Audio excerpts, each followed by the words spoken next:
반갑습니다. 샬롬, 샬롬. 네, 저희 교회에 작년에 표어가 뭐였냐면 걷고 뛰고 달리자. 네, 여호수아 1장 말씀을 통해서 걷고 뛰고 달리자.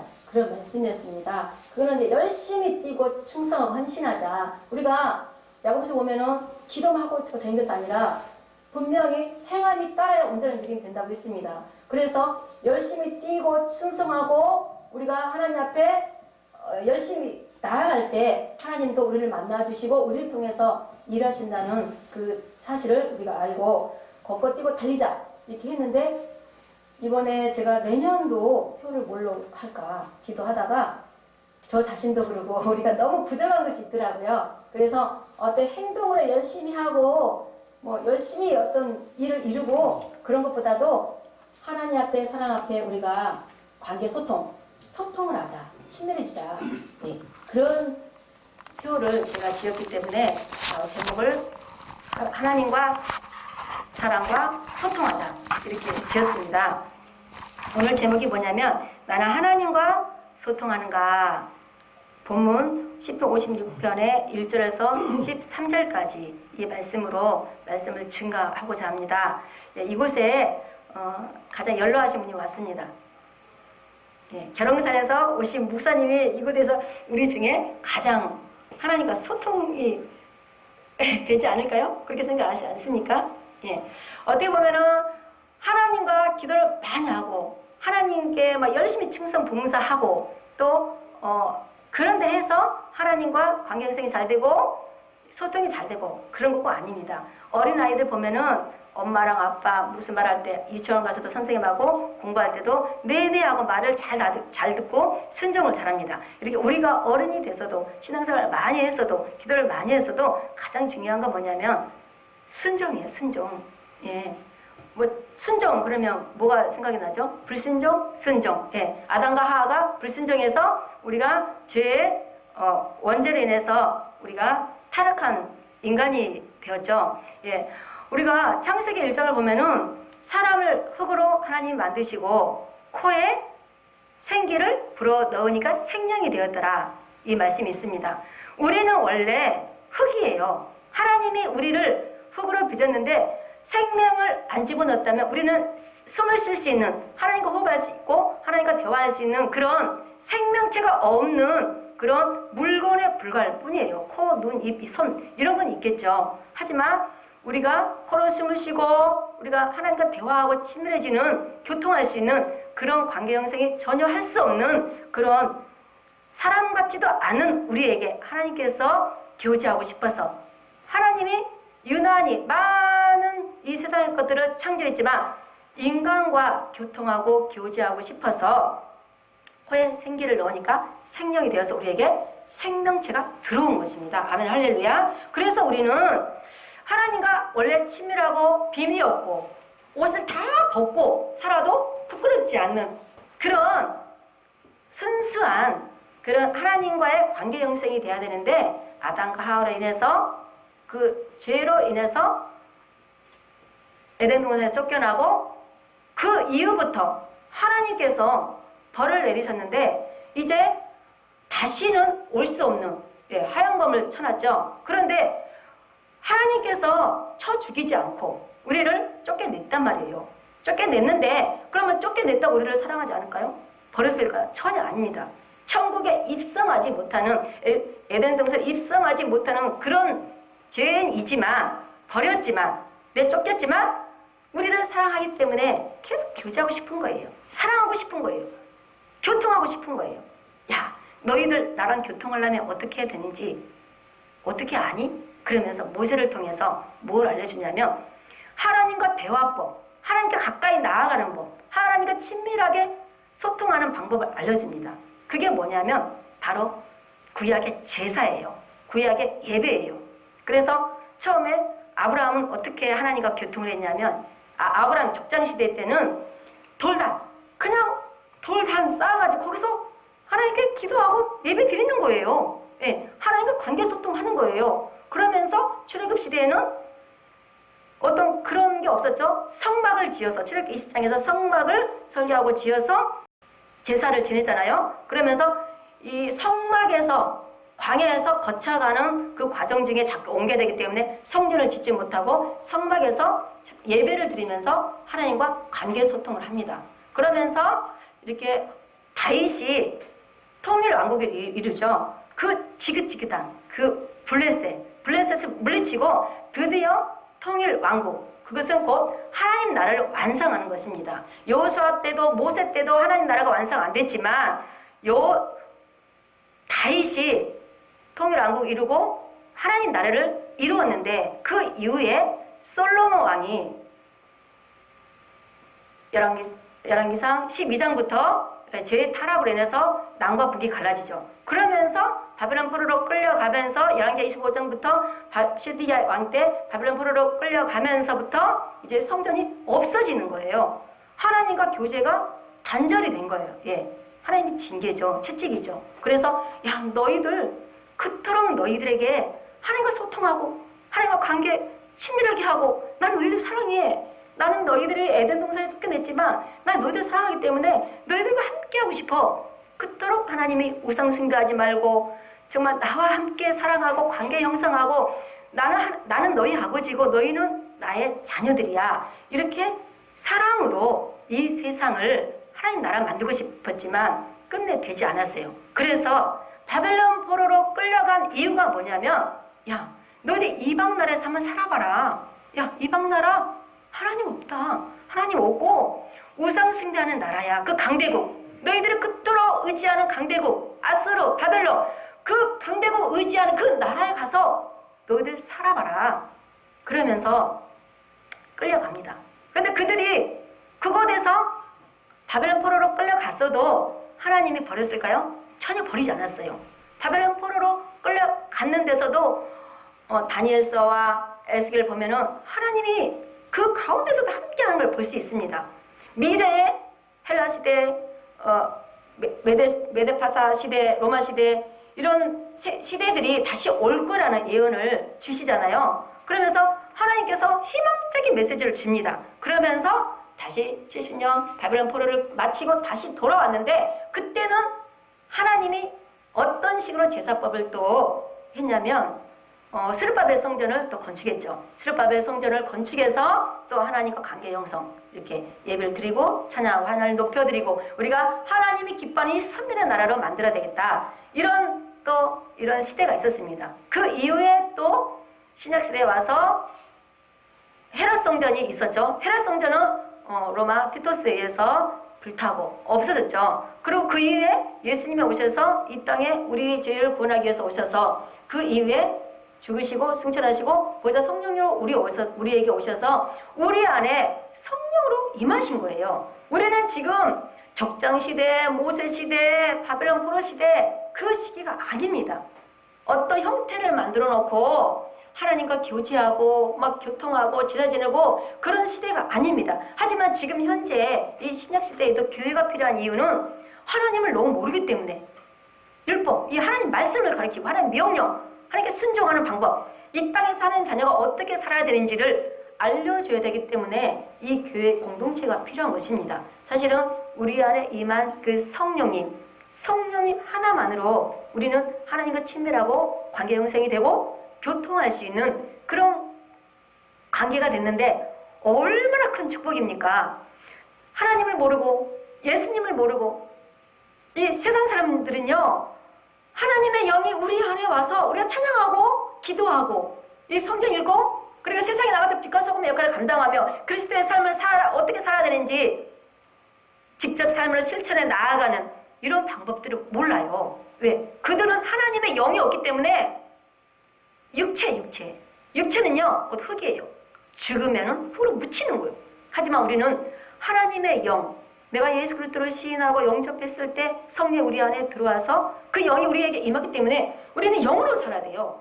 우리에게 많은 아픔과 시련과 고난, 하나님 믿어도 엄청난 시련이 많죠. 그거는 곧 우리의 육과 혼을 깨부수고 하나님 영이 우리 안에 더 많이 들어가서 임재하기 위해서 곧 우리 안에 성령이 우리 안에 심령 성전으로 우리 육체를 다 가득 채우기 위해서 다 깨뜨리는 것입니다. 그래서 우리가 감사할 것은 정말 하나님께서 영으로 찾아와서 내 안에 있다는 거죠. 그런데 중요한 것은 가끔씩 하나님의 영이 내 안에 있는데 인식을 못하고 내 마음대로 할 때가 너무 많아요. 내 마음대로 결정하고 내 마음대로 살려고 하고 내 마음대로 그 원하는 길을 가려고 하고 내 인생도 내가 생각하는 그런 방향으로 가고 싶어 하고 우리는 그럽니다. 우리는 성령이 내 안에 들어왔다면 이제는 나 혼자가 아니에요. 내가 만약에 아이를 임신했다? 우리 아이를 임신한 순간부터 저는 혼자가 아니에요. 내 뱃속에 우리 아이가 잉태되어 있는 거예요. 내가 죽으면 우리 아이가 죽는 거예요. 내가 농약을 먹고 자살하면 우리 아이도 죽는 거예요. 내가 독한 걸 먹으면 우리 아이가 그 속에서 고통을 받는 거예요. 그래서 임신하면 방사선 치료, 뭐 감기약 이런 거를 함부로 못 먹잖아요. 그런 것처럼 성령이 우리 안에 들어오면은 나 혼자가 아니고 성령이 함께 하기 때문에, 하나님이 함께 하기 때문에 내 마음대로, 내 의지대로, 내 자아대로 어떻게 할 수가 없는 거예요. 그래서 우리 육체 얼마나 강합니까? 우리 정신은요, 지금까지 살아왔던 이 세계가 너무 내 자아로 살았기 때문에 이 성령보다 우리가 더 강해요. 성령이 너 뭐 할래? 이렇게 할래? 뭔가 응답을 줬을 때, 이런 감동이 왔네? 그러고 또 좀 있으면 또 사라져요. 그 다음날 보면 또 헷갈려요. 그렇기 때문에 우리는 자꾸 막 사람들한테 물어보고 어떻게 해야 되지? 막 헤매고 다니고 금식기도 20일, 40일 그렇게 하고 작정기도 하고 그런단 말이에요. 우리 안에 항상 24시간 임재되어 있는 그 성령님을 인식합니까? 그 성령님이 내 안에서 내가 기도하고 뭐라고 말했을 때 하나님이 어떻게 해야 되죠? 물어봤을 때 뭐라고 대답하는지 뭐라고 반응을 하는지 우리는 아주 섬세하고 예민하고 정말 깊은 그 하나님의 음성을 들을 수 있는 그런 마음이 있어야 돼요. 우리가 육성이 크고 내 자아가 크면요 그 음성이 들릴 수가 없어요. 하나님께서 가끔씩 꿈으로 보여주고 환상으로 보여주고 들려주고 그럴 때도 있습니다. 예. 하지만 항상 그러면 얼마나 좋겠습니까? 그러면 우리가 기도할 필요도 없고 성경을 읽을 필요도 없고 성경을 알 필요도 없고 하나님의 구속사를 알 필요도 없습니다. 하지만 하나님께서 우리 안에서 침묵하시고 조용히 계실 때가 너무나 많단 말이에요. 그러한 우리 성령 하나님 우리 속에 있는 그 하나님을 깨우는 거. 내가 가만히 있으면 성령도 가만히 있죠. 우리 안에 내가 주님 어쩌고 뭐라 했을 때 성령도 반응하잖아요. 엄마 나 배고파. 그럴 때 성령님도 나 배고프니 밥덩이 밥이 떨어졌는데 엄마가 밥 할까? 그런 것처럼 성령님도 내가 기도하고 뭔가 반응을 일으킬 때 성령님도 반응하다는 그 사실을 아시기 바랍니다. 우리는 잠자는 영혼이 아니에요. 깨어 근신하며 기도하고 성령으로 행하는 자가 되어야 할 줄 믿습니다. 오늘 본문을 보면은 어떤 내용이냐면 다윗이 그래서 가디에 도망갔는데 사울을 피해서 도망갔는데 그곳에서 그 운동생을 하면서 하나님께 호사하며 기도하는 내용이에요. 그 내용이 얼마나 절절하냐면 잠깐 볼까요? 하나님이여 내게 은혜를 베푸소서. 또 말해요. 하나님이여 사람이 은혜를 베푸소서. 사람이 나를 삼키려고 종일치며 압제하나이다. 그런데 이렇게 사람이 나를 쫓아와서 압제하고 죽이려고 하는데 내가 누구를 두려워하리요? 내가 하나님을 의지하는데 내가 사람이 어찌하리요? 그래요. 얼마나 고통 중이었으면 이런 글을 썼을까? 저는 시편 읽을 때마다요 너무 감탄사가 나와요. 어찌하면 이런 글을 쓸 수 있을까? 불 속에서도 동굴에서도 이 광야에서도 어떻게 그런 글을 쓸 수 있을까? 정말 놀래요.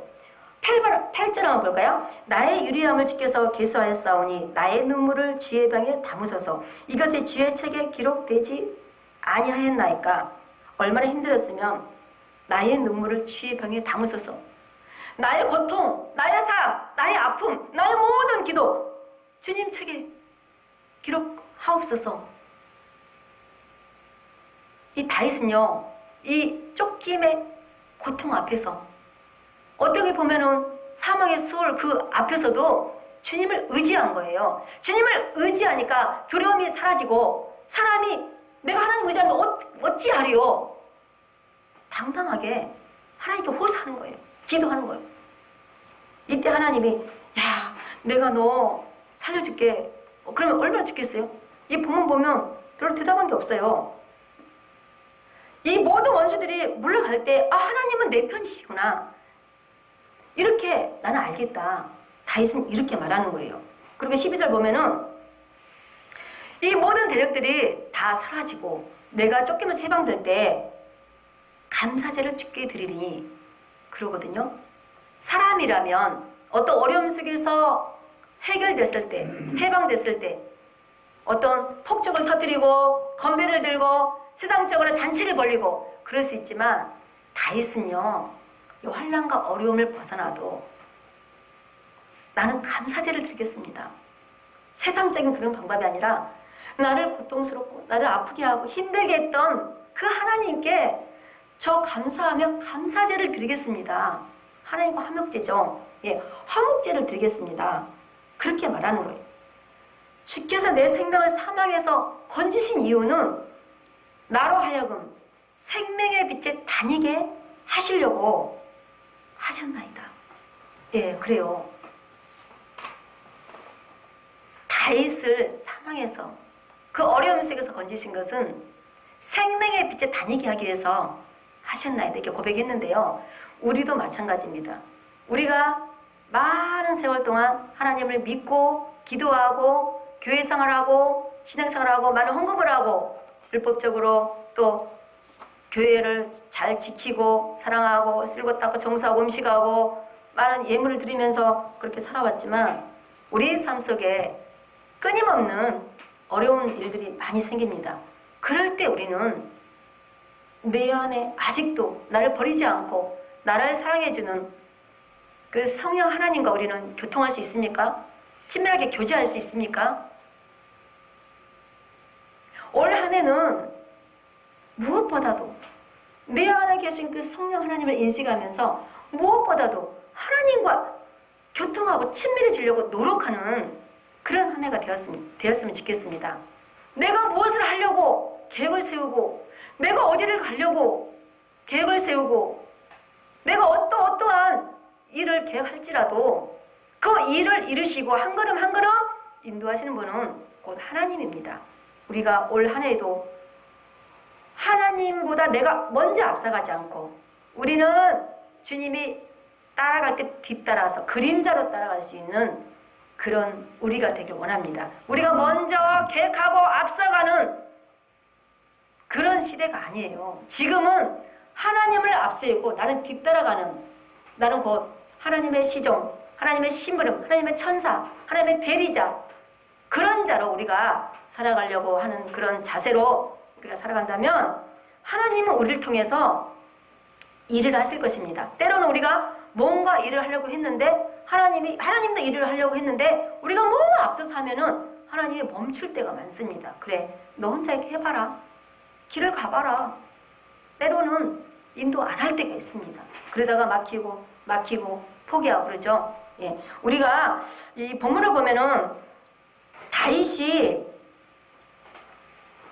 이 불 속에서도 시를 쓰고 쫓겨다니면서도 시를 쓰고 이 광야에서 시를 많이 썼는데 우리가 시편을 이해하려면 다윗이 그 도피했던 그 기간 그런 시절을 많이 알아야 돼요. 그런 사건들을 알아야만이 시편을 이해할 수 있어요. 시편을 읽었는데 이게 무슨 내용이지? 도대체 무슨 사건이 있길래 무슨 일이 있길래 이렇게도 힘든 상황이었나?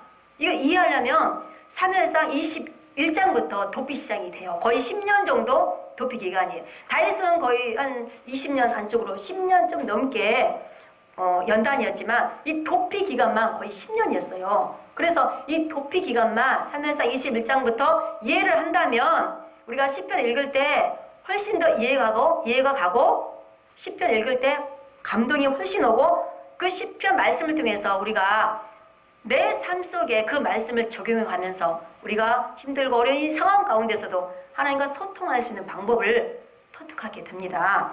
그래서 오늘은 설교보다는 강의식으로 한번 제가 칠판에 한번 적어보겠습니다. 다윗의 도피 기간을 한번 적어볼게요. 다윗의 도피 기간, 도피 생활. 사무엘상 21장 21장부터 도피가 시작되는데요. 마지막 장에 사울왕이 죽죠. 처음에 넙 땅으로 도망을 갑니다. 21장에서 3상 21장에서 넙 땅으로 도망가서 그 다음에 블레셋 가드로 가고 그 다음에 아둘람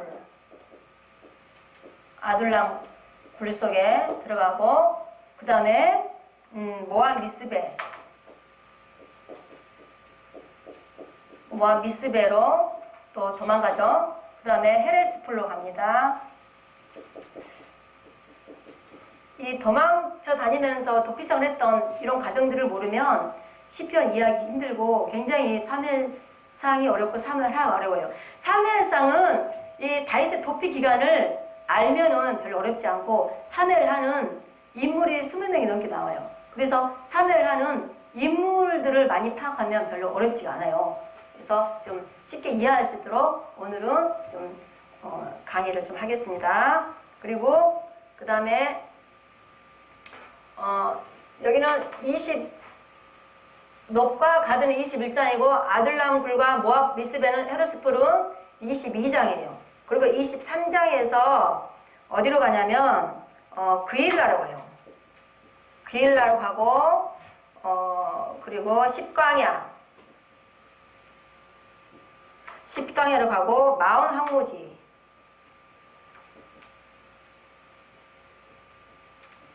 그리고 그 유명한 엔게디 광야죠. 엔게디 광야, 엔게디 동굴, 엔게디 동굴로 이렇게 갑니다. 그리고 이제 25장부터는 이제 바란 광야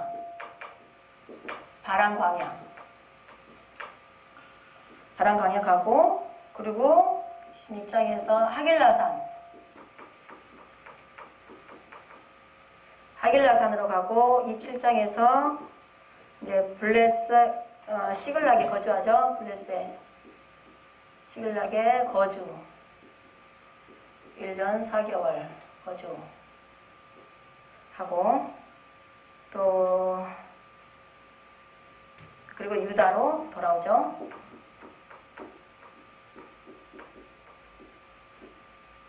오늘 우리가 읽었던 그 내용은 가드에서 사무엘상 21장에서 가드에서 도망쳐서 숨어있을 때 그 환란 중에 썼던 시예요.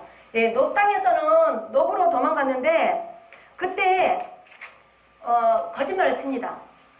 그 넙 땅에 가서 아이드벨 제사장님한테 가가지고 사실은 왜 혼자 왔느냐 그러니까 사울왕이 나 혼자 보냈다고 그러면서 거짓말을 칩니다. 그러면서 사실은 배가 고픈데 먹을 것을 달라. 그래서 제사 지낼 때 예배 드릴 때 그 드렸던 진설병 그 떡이 있어요. 떡 5개를 주고 또 떠날 때 또 무기가 없어서 골리앗을 물리쳤던 칼 있죠. 칼을 선물로 줍니다. 여기서 그 음식을 떡 진설병 떡을 먹고 또 골리앗의 칼을 받아서 또 떠나죠. 그래서 그때 또 이쪽에서 또 도액이라는 그 인물이 또 사울에게 또 일러 바치죠. 그래서 막 그때 도망가요. 그래서 가드 땅으로 갑니다. 가드 땅으로 가는데 가드 땅에서는 정말 가드 땅 가면은 블레셋 땅인데 좀 안전하게 했는데 사람들이 다 알아보는 거예요. 사울은 천천히요. 다윗은 만만이야. 그 인물 아니야? 그 사람 아니야? 그러면서 알아보는 거예요. 알아보니까 이러다가 나 이러다 죽겠다. 그러고 막 미친 채 하는 거예요. 미친 채 하면서 다시 또 도망가요. 이쪽에서 미친 채 하는 거예요. 이 미친 채 할 때 썼던 시가 시편 34편이에요. 그 유명한 오늘 읽었던 것은 시편 56편이고 그러고 나서 도망간 곳이 아둘람 굴이에요. 아둘람 굴에 가니까 좀 안전할 줄 알았는데 막 가족들도 형제들도 사람들이 너무 많이 찾아오는 거. 그리고 거기 가니까 막 환난 당한 자, 막 고통 당하는 자, 막 거기 빚진 자, 원통한 자 그들이 400명이나 몰려드는 거예요. 그래서 사람들이 다윗을 의지하는 거예요. 그래서 또 그곳에서도 사람들이 너무 많이 몰려드니까 그곳에서도 안전하지 못하는 그런 피신처가 됐어요. 그래서 또 도망가게 됩니다. 그때 또 모압 미스베로 도망가는데 모압은 유다 땅이 아니잖아요. 그래서 원래 유다 땅을 벗어나면 안 되는데 또 모압으로 도망가서 갓 선지자가 또 빨리 다시 유다 땅으로 가라. 그래서 다시 들어와서 헤롯스풀로 갑니다. 헤롯스풀로 갔는데 여기서 도에게 대학살 사건이 납니다. 대학살 사건이 일어나죠.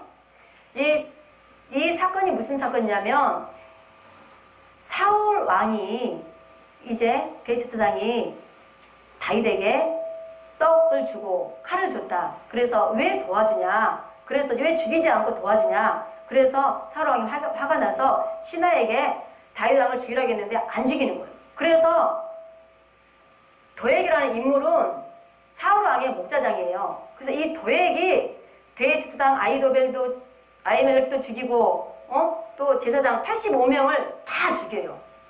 그래서 정말 대학살이 일어나는 거예요. 그래서 또 도망쳐 갑니다. 엄청난 대사건이 일어나죠.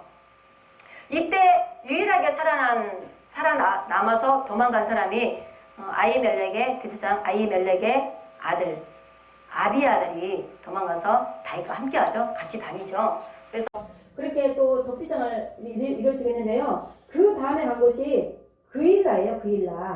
그일라에서는 블레셋이 그일라를 쳐들어왔는데 다윗이 그일라를 구출해요. 구출하니까 그곳에 있는 사람이 화가 나가지고 사울에게 또 알려주는 거예요. 그래서 또 생명을 또 이해를 일으켜서 또 도망가요. 도망가서 10강에를 들어가요. 10강에를 들어가는데 그때 10강에서는 요나단을 만나게 돼요. 사울의 아들 요나단을 만나게 되는데 그 요나단이 뭐라고 하냐면 위로와 힘을 주는 거예요. 너는 장래의 왕이 될 것이다. 너는 왕이 되고 나는 그 이후에 왕이 될 것이다 하면서 다윗을 높여드리고 인정을 하는 거예요. 그래서 다시 힘을 받고 그렇게 그런 곳이 또 10광야입니다. 그리고 그 다음에 간 곳이 마온 항무지예요.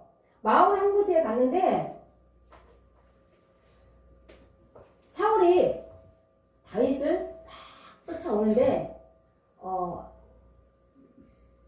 블레셋이 이스라엘을 쳐들어왔다고 그러는 거예요. 그래서 그 얘기를 듣고 사울이 다시 이스라엘로 가요. 전쟁으로.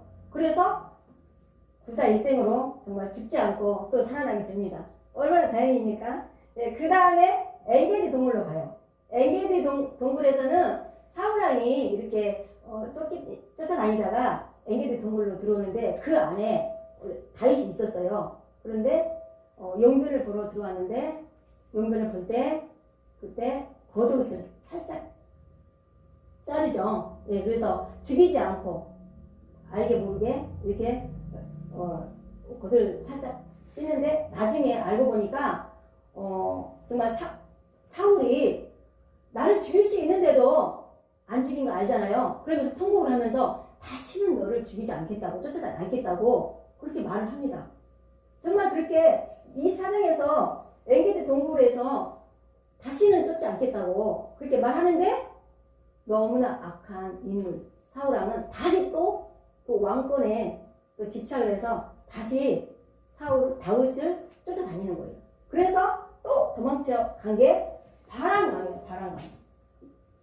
바람강에를 가니까 그 나발이죠. 부자 나발을 만나는데 그들의 그 농작물 그리고 뭐 양떼들 다 밤에 지켜주고 하는데도 먹을 것이 좀 달라. 그런데도 부자이고 돈이 많은데도 먹을 걸 주질 않는 거예요. 그래서 다윗이 화가 나서 이제 나발을 죽이려고 하는데 또 신하가 가서 또 아비가일에게 또 일러 바치죠. 그러면서 사실은 다윗이 당신의 남편을 죽이려고 합니다. 그래서 빨리 이렇게 조치를 취하라고 하니까 그때 지혜로운 아비가일이 자기 남편을 죽이지 않기 위해서 먹을 것을 가지고 다윗에게 옵니다. 그런데 나중에는 죽게 되죠. 그곳이 바람광야예요. 네. 그래서 그러고 나서 또 간 곳이 또 하길라산이에요. 하길라산. 이게 사울 왕은 쫓겨다니는 그 다윗을 다시는 안 쫓겠다 하면서 자꾸 쫓는 거예요. 그래서 하길라산으로 갑니다. 그때 사울이 3,000명을 데리고 강해로 들어오는데 그때 무슨 일이 있냐면 또 이렇게 볼일을 보기 위해서 또 사울이 이렇게 하길라산에서 잠을 청하는 거예요. 그때 다윗이 사울의 물병과 창을 가지고 몰래 갑니다. 그래서 나중에 사울 왕에게 뭐라고 그러냐면 나는 당신을 죽일 마음이 없는데 왜 당신은 나를 죽이려고 하느냐. 그러면서 죽일 수 있는 상황인데도 죽이지 않았다는 것을 입증을 합니다. 그때 사울 왕이 다윗에게 뭐라고 하냐면 너무 감동을 받은 거예요. 진짜 이 다윗의 진심을 받은 거예요.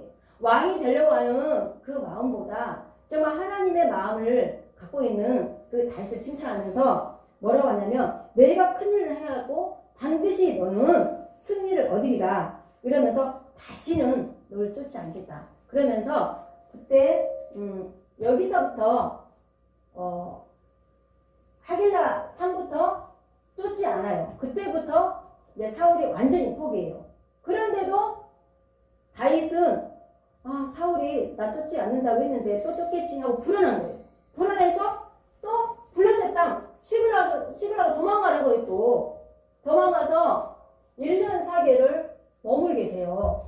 불안하기 때문에. 그런데 이렇게 다윗이 3년상 21장부터 이 도피 기간 높 땅에다가 가드 땅 아둘람 모아베스메 헤르스폴 그일라 시카냐 마음 항무지 엔게디 바람광야 하길라산 시글라 이렇게 수많은 과정들을 거치면서 도피 기간을 보냈습니다. 이럼에도 불구하고 이 어려운 환란기 어려운 이 사망의 문턱 앞에서도 하나님과 소통한 그 다윗이 대단하지 않습니까? 그렇지 않습니까? 저는 이 시편 읽을 때마다요. 어떻게 하면 그 시대에 이렇게 귀하고 아름답고 이렇게 존귀한 글이 어떻게 나올 수 있나 감탄사가 저는 나옵니다. 저 같아도 이런 글이 안 나올 것 같아요. 정말 너무 힘들 때는요. 이런 감동되는 글도 안 나오고 기도도 잘 안 나오고 팍팍 막히잖아요. 그런데 이 다윗을 보면 이 어려운 상황에서 때로는 하나님께 묻지도 않고 도망가는 적도 많았어요. 예, 묻지도 않고 하나님이 가라. 그런 것도 아닌데도 도망간 적도 많았어요. 너무 급하다 보니까 생명의 위협을 느끼다 보니까. 그래서 참 우리가 알아야 될 것은 우리가 이 세상 살면서 우리가 큰일을 하고 많은 일을 하고 그런 것보다도 우리가 하나님을 이제 믿는 자라면 하나님과 소통하고 교제하고 내 안에 하나님과 관계가 얼마만큼 친밀했나 하나님과 관계 형성에 초점을 두는 거예요. 자세히 내 자신을 관찰해 보는 거예요. 그래서 여러분들도 2020년 어떤 큰 계획을 세우고 하나님 복 주세요, 돈 주세요, 집 주세요, 땅 주세요. 그런 것보다도 하나님, 나 하나님 사랑합니다. 나 날마다 하나님 사랑하는 마음 변치 않고 있으니 하나님도 나를 끝까지 붙들어 주시고 나와 함께 해주시고 매 순간 매 초마다 24시간 분초마다 나를 붙들어 주셔서 교통하게 해주세요. 나 하나님과 교제하고 싶어요. 하나님께 친밀해지고 싶어요. 하나님 한 분으로 족합니다.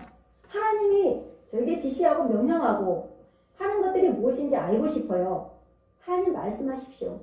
순종하겠나이다 하면서 하나님께 은밀한 기도, 하나님과의 독대할 수 있는 그런 저와 여러분들이 되기를 원합니다.